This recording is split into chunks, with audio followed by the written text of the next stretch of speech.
Amics per sempre. El Marc, la Cristina i la Montse són amics des de primària. Ara van junts a segon de batxillerat a l'Institut Sufedara. Un dia, a l'institut, el professor de tecnologia els demana que han de fer un treball a l'ordinador sobre la seva assignatura. Els avisa que aquesta tasca és important per aprovar el curs i que tenen un mes per entregar-la.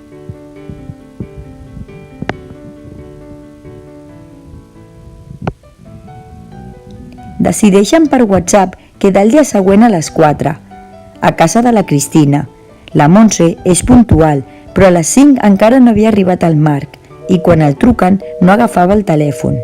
La Cristina i la Montse estaven molt enfadades amb ell.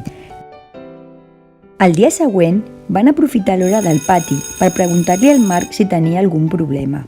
El Marc els hi va explicar que a vegades no pot quedar o arriba tard perquè li coincideix amb els entrenaments o els partits de bàsquet. Finalment van trobar la solució.